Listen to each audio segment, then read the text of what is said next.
जगद्गुरु तुकोबारायांचा असून या अभंगातून जगद्गुरु तुकोबाराय वैष्णवांचं लक्षण सांगतात, वैष्णवांचं वर्णन करतात. आज या धर्म मंडपामध्ये तुम्ही आपण कशासाठी उपस्थित आहात प्रत्येकाला जरी ज्ञात असलं तरी वक्त्याचं आद्य कर्तव्य म्हणून सांगायचं झालं, थोडासा परिहार द्यायचा तो म्हणजे असा की कैलासवासी वैकुंठवासी मारुती नामदेव सांगळे यांच्या प्रथम वर्ष श्राद्ध अर्थात पुण्यतिथी निमित्तानं हा कीर्तन रूपी महोत्सव या ठिकाणी आयोजित केलेला आहे. तेव्हा 1 तास आता वेळ राहिलेला आहे. एका तासामध्ये जेवढं आपण घेता येईल तेवढं घेण्याचा प्रयत्न करू. विठ्ठल विठ्ठल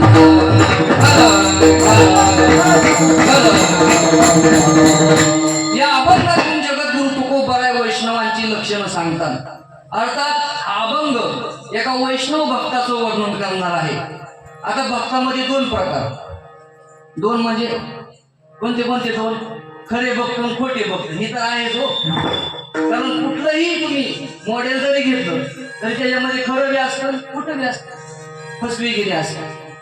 तसं भक्तामध्ये काय फसवेगिरी असते का? जगद्गुरु तुकोबाराय म्हणतात तसं नाही. मग भक्तामध्ये जर फसवेगिरी तर आहेच, पण भक्त म्हणजे 2 प्रकारचे भक्त आहेत. एक सिद्ध भक्त आणि साधक भक्त.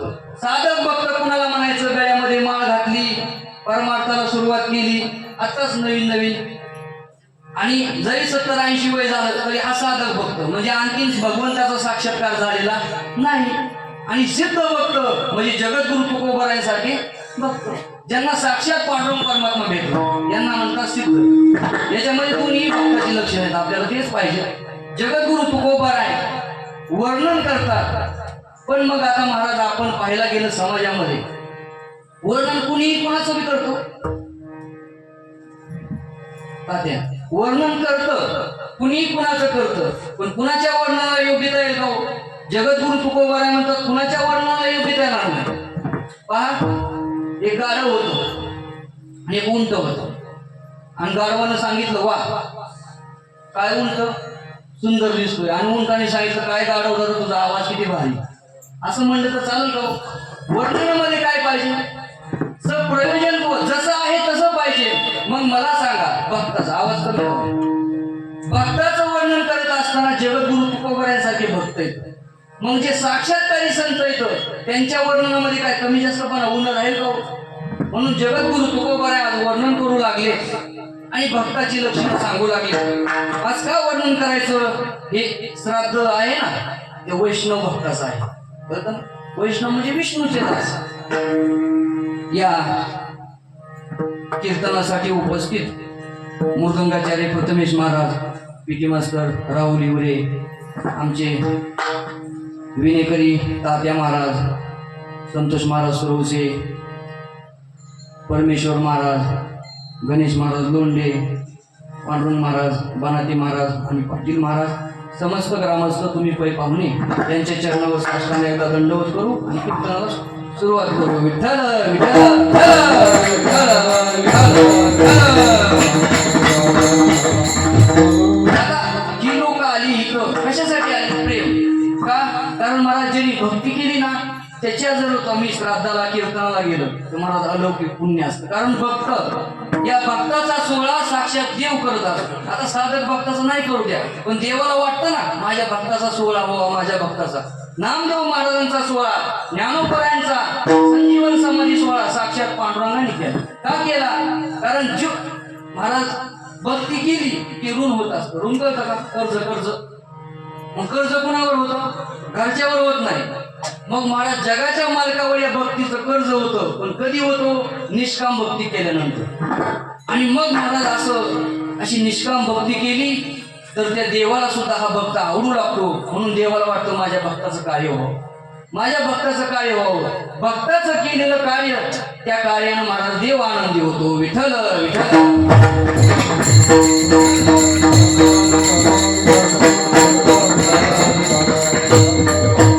आणि हे कार्य भक्ताचं असल्यामुळं हा अभंगही भक्तांच्या वर्णनाचा आहे, अर्थात वैष्णवांच्या वर्णनाचा आहे. आणि वर्णन करते जगद्गुरु तुकोबाराय आहे. जगद्गुरु तुकोबाराय वर्णन करू लागले काय वर्णन करतात? जगद्गुरु तुकोबाराय म्हणतात वैष्णव कसे आहेत? झुंजार आहेत, झुंजार, रते, एक, विष्णुदास, जगी, जगामध्ये ते आणि एकच आहे, म्हणजे त्याच्याशिवाय दुसरे कुणीच नाही. आणि कसे आहेत महाराज? झुंजार आहेत. झुंज झुंज झुंज म्हणजे कसे? युद्ध करणारे आहेत. जगद्गुरु तुकोबाराय वर्णन करतात. मग काय वर्णन? युद्ध करतात का संत? युद्ध करणं म्हणजे भांडणं करणं. संत भांडणं करतात का? आणि भांडण करत असतील तर संतच नाही. महाराज तसं नाही. जगद्गुरु तुकोबाराय म्हणतात रात्रंदिवस युद्धाचा प्रसंग, रात्रंदिवस युद्धाचा प्रसंग, अंतर्बाह्य जग आणि मन,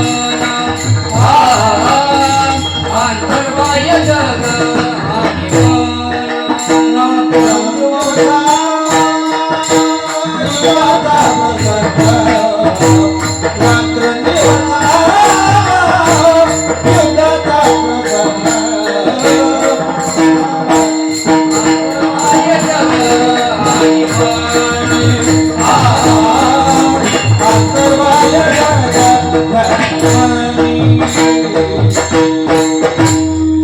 जगद्गुरु तुकोबाराय म्हणतात दिवसा आणि रात्री आम्हाला युद्ध करावं लागतं. युद्ध कळतं का? युद्ध कोणाकोणात युद्ध होतं?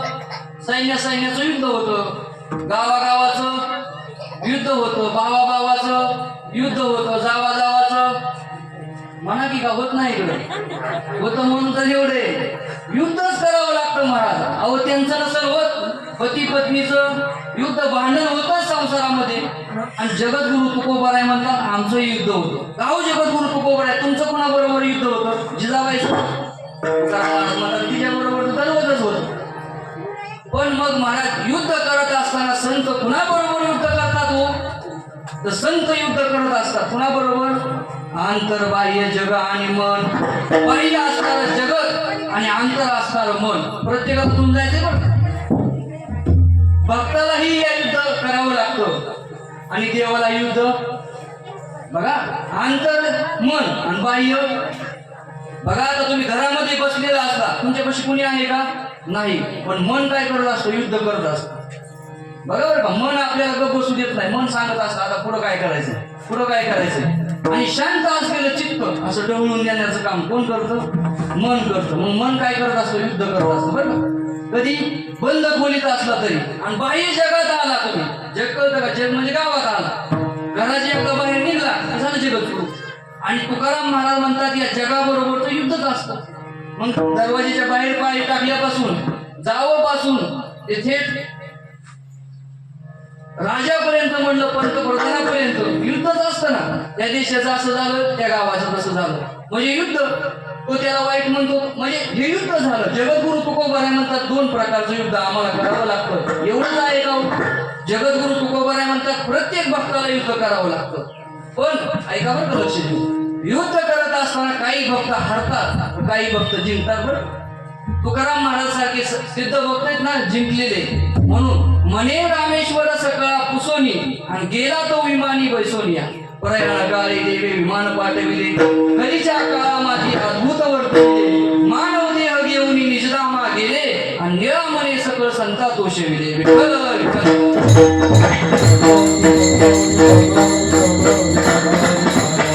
आता जगद्गुरु तुकोबारायांनी युद्ध केलं. तुम्ही म्हणता मग पुढे तलवार दिसत नाही, विना दिसतो. महाराज विना घेऊन युद्ध केलं, म्हणजे पांडुरंगाचं नामस्मरण केलं.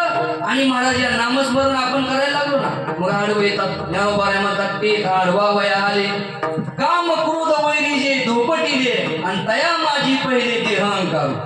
आपण परमार्थाला लागलो की आडवं येतं. कोण आडवं येतं? तुम्हाला नाव सांगून जातो आता पाठ करा. काम क्रोध लोभ मद मत्सर दंभ अहंकार. किती झाले? 9. किती? 9. हा काय म्हणता 6 झाले, 9 कसं काय? कीर्तन लक्षी नाही का? काम क्रोध लोभ मद मत्सर दंभ अहंकार. दंभ बस, अहंकार नाही. अहंकार पुढे 6 झाले. आणि मग महाराज 6 काय करतात? गप्पच बसू देत नाही. बघा तुम्ही, काम काम काय करतो? काम म्हणजे इच्छा. शास्त्रकार म्हणतात इदम मेस्यात जित इच्छा काम शब्दित.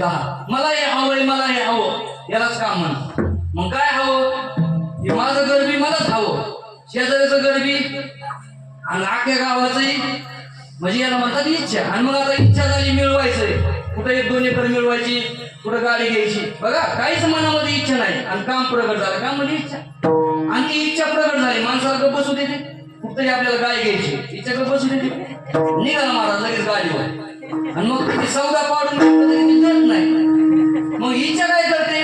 परत दुसऱ्या दिवशी तिथं त्याच्या जोडीदारांनी मग काय करते? इच्छा काय करते? आपल्याला शांत बसू देत नाही. जगद्गुरु तुकोबाराय म्हणतात इच्छेच्या विरोधात लढावं लागतं. आणि तसंच झालं महाराज. या भक्ताचं काय झालं? इच्छेच्या विरोधात लढत असताना एक दिवस महाराज आपला असणारा धैर्य कसलं आणि मग जावं लागलं बघा. विठ्ठल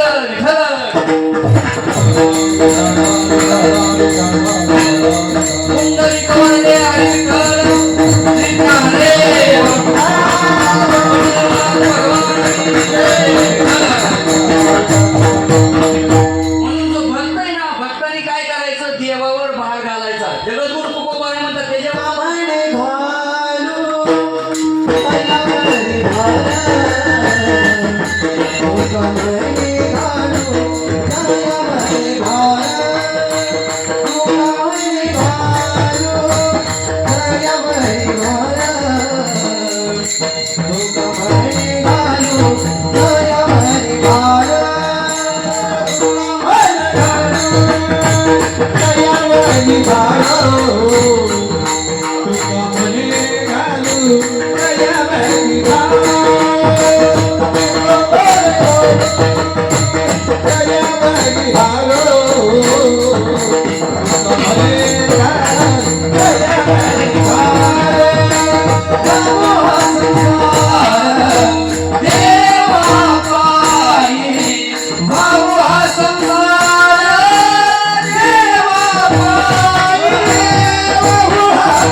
देवावर भार घालायचा. कुठला? संसाराचा. तुम्ही म्हणता आमची कार्यदार तो येईल का? येतो महाराज, पण तेवढा भाव लागतो. जगद्गुरु तुकोबाराय म्हणतात भक्त जर तुम्ही झाला असेल ना, तर मग महाराज आता देवावर भार घालून ठेवायचा. तुका म्हणे घालू तयावरी भार वा वा संसार, किंवा तुका म्हणे भार घातली यावरी होईल कैवारी नारायण. जगद्गुरु तुकोबाराय म्हणतात देव आपला कैवार घेतो. कैवार म्हणजे आपली बाजू घेतो. पण आपण संसाराचा भार घातला आणि भारच नाही घातला आणि दिंडीलाच नाही गेलो, मग काय इथं घरीच दिंडी म्हणून. आणि मग भार घातल्यानंतर दिंडीला गेल्यावर तुमच्या घरी आला होता, तुम्ही होता का घरी? नाही. पण मग मला कामाची तेथलं झाली ना, का? कारण भार घातला. तसं संत आयुष्याचा भार देवावर घालतात आणि भगवंताचं नामस्मरण करतात. पण मग महाराज एखादा भक्त असतो हलक्या काळजाचा असतो, नाही सहन होत महाराज. काय परमार्थ कसा कळला जात नाही, काही विपरीत परिणाम घडतात. नाही महाराज तिकडे काय होतं? काय नाही महाराज, धैर्य कसलं, विचारशक्ती कसली. बघा लहान मुलगा आहे, लहान मुलाच्या ठिकाणी क्रियाशक्ती असते. क्रियाशक्ती कळतं का? तो कसंही पळतो, कुठेही पळतो. लोक म्हणतात ह्याच्या पायात काय आहे? बावरा आहे. बावरा म्हणजे बिंबवायचं नाही, मग तो बावऱ्यासारखं गरगर बिंबतं. पण त्याला विचार असतो का त्याच्या ठिकाणी की बाबा तुम्ही पुढे गेल्यानंतर पाहतो, असा विचार असतो का? नाही. पण म्हाताऱ्या माणसापुढं जो एका जागेवर बसले म्हातारा, त्याच्याकडे क्रियाशक्ती असते का? चालण्याचं बळ आहे का? नाही. पण विचारशक्ती असते. मग बघा देवाची देणगी. लहानपणी विचारशक्ती देत नाही, फक्त क्रियाशक्ती देतो. आणि म्हातारपणी टाकल्यानंतर विचारशक्ती देतो. मग आपण काय करायचं, या विचारशक्तीनं जगायचं. लक्षात येतं का? आपलं आयुष्य मध्ये सोडायचं नाही कुणी. असं आयुष्य कधी सोडायचं नाही. नाडी सोडण्याची वेळ पण सोडायचं नाही. का? महाराज विचारशक्तीचं धैर्य कसलं का? विचाराने माणूस मोठा असतो. माणूस सदा विचारे तस्मात जगत जीव परात्मन जीव भाव जगत भाव बाधे स्वात्मय वशिष्यते. प्रत्येक माणसाच्या ठिकाणी जगद्गुरु तुकोबाराय म्हणतात, विचार नाही नर आणि खर तो तैसा. ज्या मनुष्याच्या ठिकाणी विचार नाही ना, तो माणूसच नाही, तो गाढव आहे. मग महाराज आपल्याकडे विचारशक्ती आहे ना, बोलून दाखवायचं, प्रगट करून दाखवायचं. पण मग महाराज दुसरं काही करायचं नाही. म्हणून जगद्गुरु तुकोबाराय म्हणतात, काही भक्तांना अर्ध आयुष्य सोडून जावं लागतं. का? धैर्य कसतं का? महाराज हा काम, ही इच्छा आपल्याला शांत बसू देत. म्हणून जगद्गुरु तुकोबाराय म्हणतात, हे वैष्णव आहे, पण मग महाराज विष्णूचे दास असल्यामुळं विष्णू त्यांचा दास होतो. वैष्णवांचा दास झाला नारायण. देव स्वतः दास होऊन दास्य करी दासाचे. तो स्वतः दास होऊन त्यांची सेवा करतो, पण कधी भार घातल्यानंतर. म्हणून जगद्गुरु तुकोबाराय म्हणतात, प्रत्येकाला लढावं लागतं. कामाला लढावं लागतं. काम, क्रोध येतो एखाद्याला, लोभ येतो, हे हवंय ते हवंय, मत तर दंभ ही लोकांना होतो. पण मग महाराज याच्याशी प्रत्येक जो मालकरी ना, त्याला लढावं लागतं. कुणा बरोबर? यांच्या बरोबर. विठ्ठल विठ्ठल.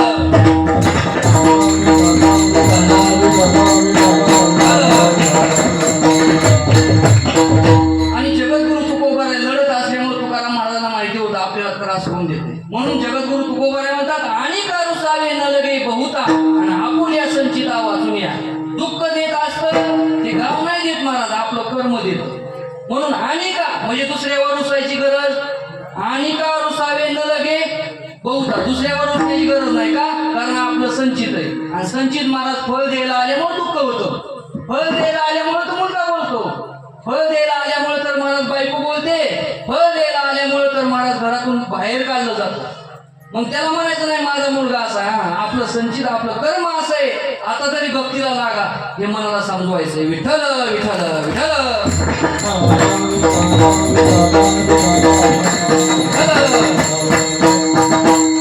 आणि जगद्गुरु तुकोबाराय या भक्ताचं लक्षण अभंगाच्या पहिल्या चरणामध्ये सांगतात.